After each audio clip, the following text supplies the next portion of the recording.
Bonsoir, bienvenue. Merci d'être avec nous sur La Première. À la une de l'actualité ce soir, Kaoli Vast impressionne d'entrée à la Tahiti Pro. Le champion olympique a largement dominé sa série ce matin. Mihimana Braille le rejoint en huitième de finale. Déception en revanche pour Teiva Teiroa, passé pas loin de l'exploit. Résumé en images dans un instant. Les projets de loi sur la fin de vie font débat. Les citoyens se disent pour cette réforme, pour la création d'un droit à l'aide à mourir.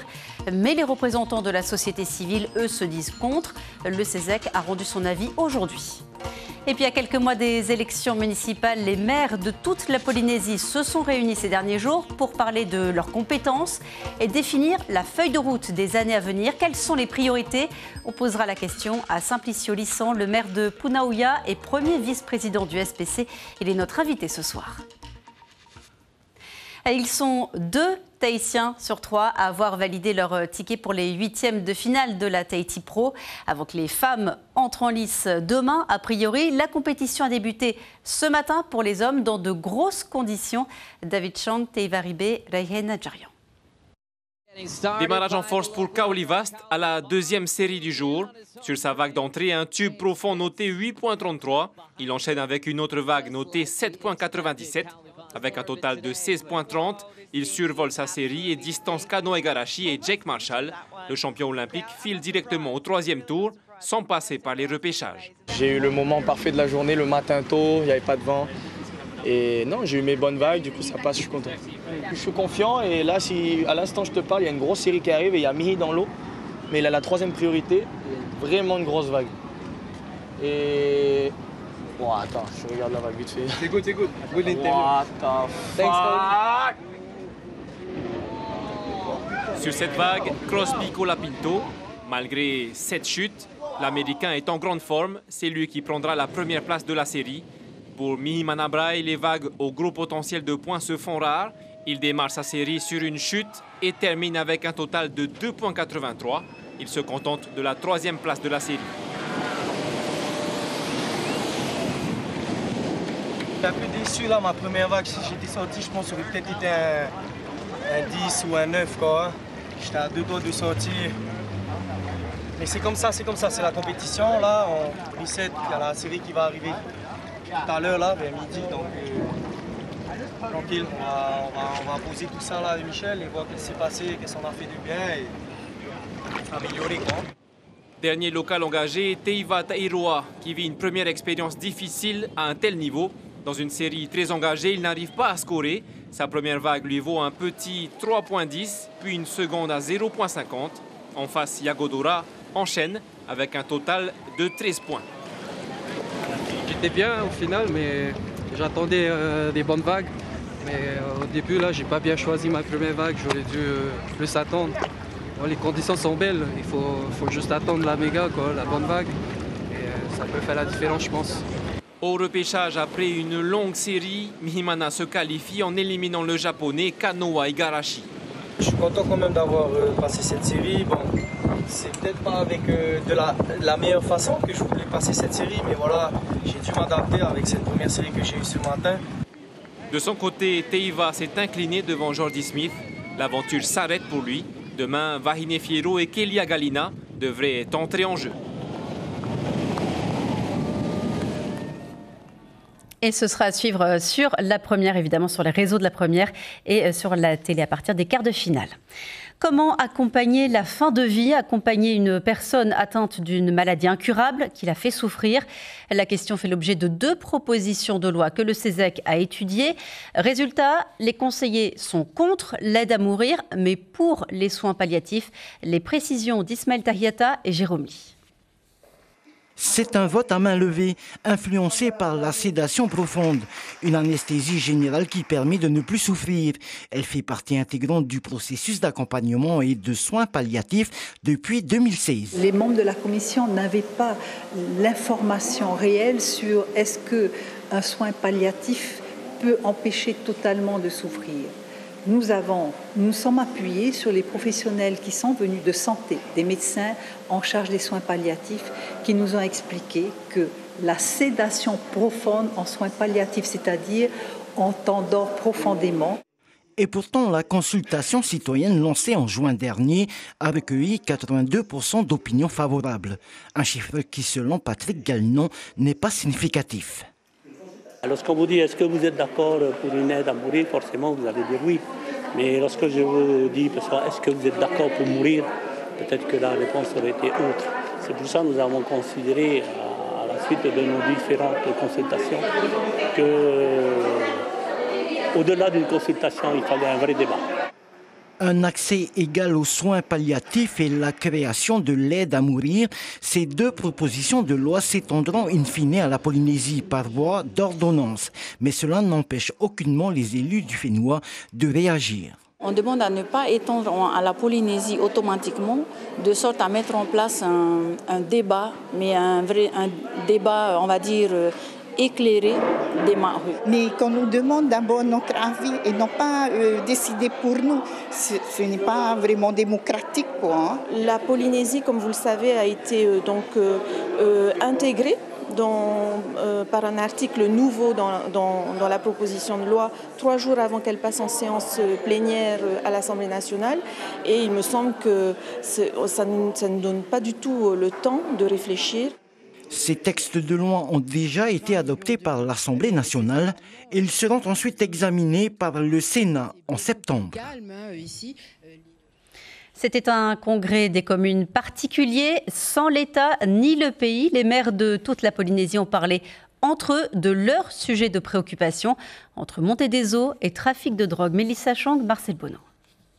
Le niveau de la mer pourrait bien atteindre 80 cm de plus en 2100, selon les scientifiques. Face à l'urgence climatique, les maires se mobilisent pour trouver des solutions, notamment au Tuamotu, où les atolls risquent de disparaître de la carte. On a mis des murs de protection qui aujourd'hui sont obsolètes. Comment faire pour parvenir à avoir ces solutions-là? Donc une des solutions que les maires ont demandé, c'est qu'on place en réfugiés climatiques. Qui dit réfugiés climatiques dit déménagement de toute une population dans les îles voisines. Autre problème évoqué, la montée en puissance du trafic de drogue. Méthamphétamine, cocaïne, pacalolo sont régulièrement saisis sur des voiliers en séjour dans nos eaux. Les maires ont fait de la lutte anti-stupéfiants une priorité et réclament des contrôles renforcés en mer et sur terre. Quand il y a des chiens comme ceux de la ville de Papeete, c'est plus efficace. Je pense il faut donner beaucoup de moyens quand même aux communes. Augmenter le contrôle, augmenter la sécurité à ce niveau-là. Beaucoup plus de contrôle à chaque fois qu'il y a un voilier qui arrive du canal de Panama, systématiquement contrôlé. Sinon, il y a des bateaux qui vont passer à travers les mailles du filet. Autre thème abordé, l'attribution des compétences communales. En matière de financement, les représentants souhaiteraient traiter directement avec l'Europe sans passer par l'État. Simplicio Lissandre, bonsoir. Elodie, et puis bonsoir à nos auditeurs et nos téléspectateurs de ce soir. Vous êtes maire de Punaoia et aussi premier vice-président du SPC, le syndicat pour la promotion des communes. On vient de l'entendre, vous lorgnez donc les financements européens et pour ça, il faudrait créer des communautés d'archipels, c'est ça? Oui, il faut... les communautés d'archipel permettent de regrouper les communes et être plus forts ensemble. Comment dirais-je, mettre ensemble les moyens, que ce soit en termes d'ingénierie, ressources humaines, mais aussi les moyens financiers. Mais c'est plus, on va dire, le travail sur les modifications de l'article 43.2 de la loi d'orientation qui va nous permettre de partager certaines compétences avec le pays. Vous voulez avoir plus de compétences ? Plus, mais pouvoir d'abord déjà sécuriser ce que l'on fait déjà aujourd'hui. Il faut reconnaître que les Taranans que nous sommes, que les communes exercent déjà des compétences du pays du fait de notre proximité avec les populations, l'éloignement de nos communes par rapport au centre de Tahiti. Le maire est confronté tous les jours aux problèmes de leurs administrés et donc ils essayent d'intervenir. Mais ils sont bien au-delà de leurs compétences, mais on ne peut pas faire autrement. Et donc, il s'agit d'abord, dans un premier lieu, de sécuriser juridiquement ce que l'on fait déjà. Mais force est de constater qu'aujourd'hui, les Tavana, suite à la période difficile qu'on a connue, Covid, on s'est bien rendu compte que les Tavana ont des rôles beaucoup plus importants à jouer. Et donc, l'émergence des communautés de communes sont une émanation de cette envie d'agir, hein, donc d'avoir plus de moyens d'agir. Mais on se pose forcément la question, si vous faites la demande aujourd'hui, est-ce que c'est parce que la plupart des maires ne sont pas du même bord politique que le gouvernement ? Il n'y a pas de souci, je pense qu'il n'y a pas de souci de ne pas être d'un bord ou de l'autre. C'est la réalité du terrain qui fait qu'aujourd'hui, on est obligé donc on essaye d'avancer pour répondre aux besoins de la population. Et donc, cette action qui consiste à porter cette réforme, donc à soutenir cette réforme de 43.2, et je remercie donc nos élus au niveau national de porter donc cette réforme, et nous espérons vraiment donc très bientôt, en fin septembre, cette loi puisse être ratifiée par l'Assemblée nationale de manière à permettre aux maires d'exercer dans des conditions juridiques plus stables, mais aussi, on l'a dit tout à l'heure, de pouvoir mobiliser des financements en dehors, bien sûr, des circuits que nous connaissons déjà sur le territoire. Est-ce qu'il n'y a pas malgré tout un malaise qui grandit entre le pays et les communes ? On l'a vu lors de la visite de Manuel Valls le mois dernier. Nous, les Tavana, on n'a pas envie de polémiquer. Ce qu'il faut faire, c'est agir. Et donc, pour agir, il faut se mettre d'accord sur ce que l'on veut faire. Nous, on veut juste pouvoir agir. Nous avons la volonté d'agir. Alors, agir sur quoi ? Vous avez donc déterminé les 8 politiques prioritaires pour la prochaine mandature. Selon vous, quel est vraiment le dossier le plus urgent ? Est-ce que c'est, par exemple, la lutte contre la délinquance avec la drogue qui progresse de plus en plus ? Il y a quelques dossiers, effectivement, qui sont plus urgents. Bon, c'est l'actualité qui font que, on fait un focus sur l'ICE, les drogues, et effectivement, hein, tous les Tavana sont d'accord à dire qu'il faut travailler ensemble, main dans la main, à la fois donc les communes, mais également le pays, l'État, mais bien au-delà, toutes nos confessions religieuses, notre société entière doit se mobiliser pour cela. Mais il faut aussi développer des compétences, améliorer les compétences, par exemple, de notre police municipale, d'où le mouvement que l'on connaît aujourd'hui, qui va bien au-delà de notre pays. Même au niveau national, il y a ce mouvement, ce désir de renforcer les compétences de nos Moutoué. On vient d'entendre le Tavana, hein, donc dans les îles. Il y a un réel souci de permettre aux Moutoué d'intervenir et d'aller contrôler. Aujourd'hui, ils ne peuvent pas. Et donc, on connaît les difficultés que nous avons aujourd'hui. Toute cette drogue passe par les îles et il nous faut agir vraiment de manière efficace. Alors, parmi les responsabilités des communes, il y a les écoles publiques. À Fa'a, 2 écoles sont actuellement en travaux. Elles ne pourront pas rouvrir à temps pour la rentrée. Ce sont les écoles Farahei Nui et Ruatama qui étaient en très mauvais état, avec parfois la présence d'amiante. La commune a fait le choix de la réhabilitation, mais elle s'interroge. On voit que chaque année, la population des élèves, notamment sur Fa, mais c'est également vrai dans les autres communes, diminue. Encore cette année, on va fermer une classe dans une de nos écoles. Et ça remet un peu en cause, ou plutôt ça nous interroge pour la suite, dans les 5, 10 ans à venir, sur ces réhabilitations d'écoles. Parce que ça a un coût. Et on voit que les écoles qu'on réhabilite, la population qui occupe ces écoles est en deçà de la capacité d'accueil des écoles. Simplicio Lissan, est-ce que Punaouia est prête pour la rentrée scolaire ? Oui, tout à fait. Nous sommes prêts à accueillir nos élèves dans de bonnes conditions. Donc, je viens d'entendre nos collègues de la commune de Fa'a. Effectivement, c'est la réalité donc, de certaines communes. Donc, cette nécessité d'anticiper et de prévoir les travaux, tout en essayant de se caler au niveau des calendriers en fonction des rentrées. Nous avons connu le même problème avec la reconstruction de l'école de +2, qui nous a valu, heureusement, avec l'aide d'un donateur, donc pour un foncier, de pouvoir construire une école de relogement, de manière à permettre à nos enfants d'être logés et de poursuivre leurs apprentissages, le temps de reconstruire complètement l'école donc de 2+2. Et donc nous sommes, comment dirais-je, confiants donc le fait de récupérer donc d'ouvrir la nouvelle école l'année prochaine. Concernant l'environnement maintenant, quel est l'état de la station d'épuration? L'émissaire de la station a rompu à de nombreuses reprises ces derniers mois. Où ça en est? Oui, tout à fait. On doit déplorer, bien sûr, depuis quelques années, donc l'état vraiment vétuste de cette structure, donc qui est ces tuyaux donc, qui permettent d'acheminer les eaux traitées vers le large.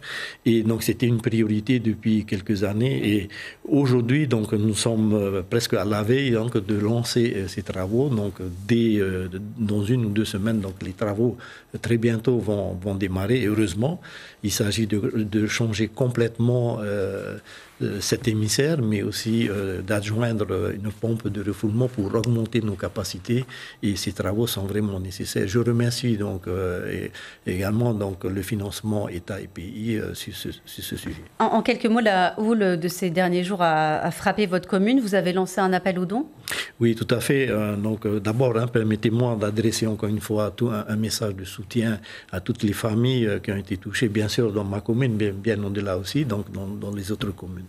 Effectivement, donc une grande partie de nos populations, on a dénombré pour l'instant une trentaine qu'on a dû reloger en première urgence. Ils ont subi des dégâts parce qu'ils étaient en bord de mer. Et donc, il s'agit aujourd'hui de déployer donc, des moyens pour venir en aide. Je remercie le partenariat, mais alors vraiment efficace avec le service du pays, qui est la DSFE, qui prend le relais donc, à nos côtés pour apporter donc, les premières aides. Donc, nous, on apporte toute la partie logistique. Et je remercie également les confessions religieuses qui vont nous tendre la main pour les héberger dans une durée beaucoup plus longue. Et bien sûr, effectivement, j'ai lancé un appel à la solidarité. Je sais que ma population de Punavia est une population solidaire dans de tels cas. Et je suis persuadé que nous allons récolter des dons, que ce soit en linge, mais aussi en nourriture, en produits d'hygiène, pour venir aider cette trentaine de sinistrées. Et donc les dons sont à faire acheminer à la mairie et nous occupons de répartir, de distribuer aux familles intéressées. Merci Tavana, merci beaucoup d'être venu sur notre plateau ce soir. La météo encore avec cette vigilance jaune aux Australes pour risque d'orage sur l'archipel. Et du côté des Marquises, la houle s'est levée aujourd'hui. Les habitants ont été surpris. Regardez ces images de Nukuhiva. La mer a débordé sur la route du front de mer de Taihuahe ainsi que sur le petit quai du village. Les activités nautiques ont dû être annulées et les commerces du quai ont fermé, mais pas de dégâts majeurs à signaler. Un changement qui n'est pas passé inaperçu à Rayatea. Un supermarché en a remplacé un autre. Il est quasiment 3 fois plus grand. Et au-delà de l'alimentation, on y trouve de l'électronique, du jardinage ou encore du bricolage. Alors comment l'île vit-elle l'arrivée de cette grande enseigne? Écoutez ses réactions au micro de Hitimanaki. C'est une bonne chose pour les îles sous le vent. Hein? Par contre, pour l'île de Rayatea même, je pense qu'il y en a trop. Vu qu'il y a déjà des magasins, il y a même aussi des petite surface, hein?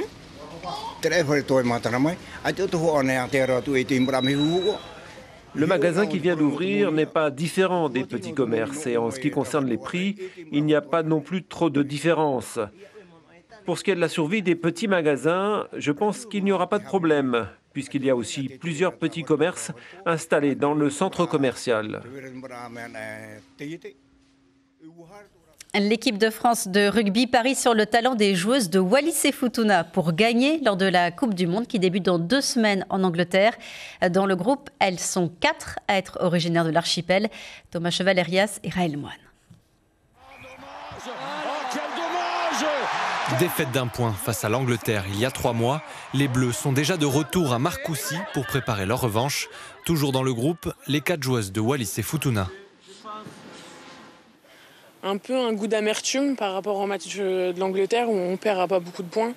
Donc là, forcément, on a à cœur d'aller chercher une petite revanche et aussi prouver que pour la Coupe du Monde aussi, même si on est outsider, on peut aller choquer les autres nations, quoi.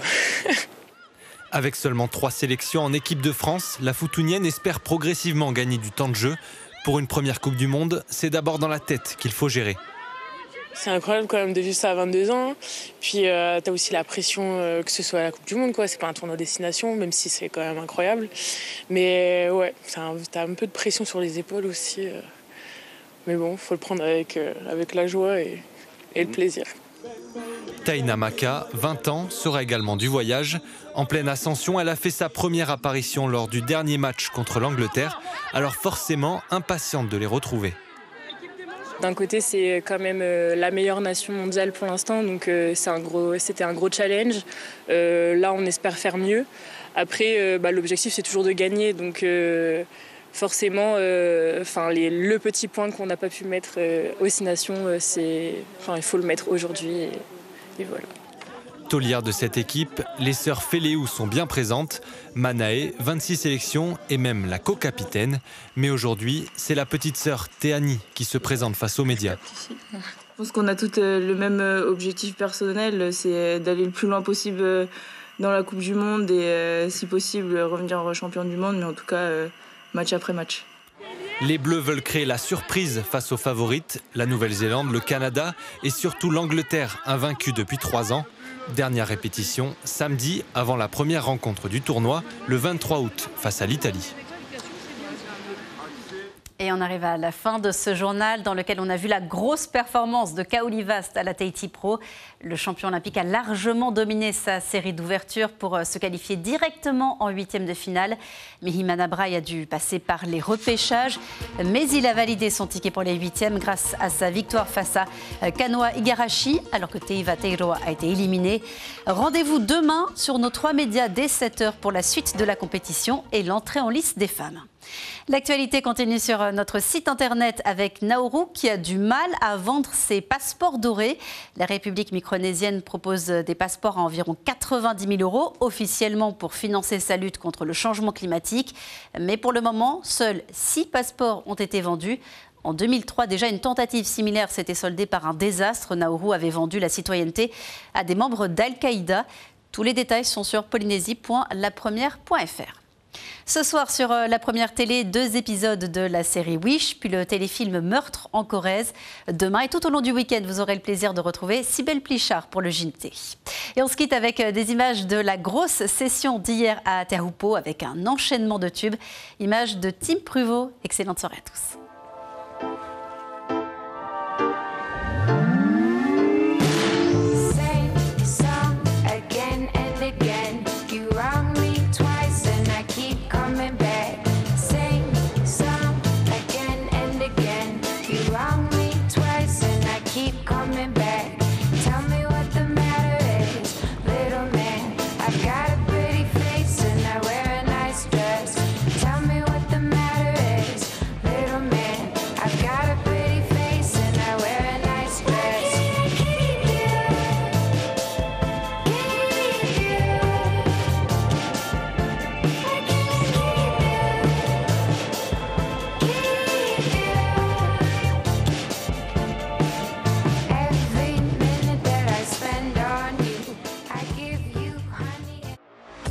Retrouvez toute l'info sur WhatsApp en scannant notre QR code.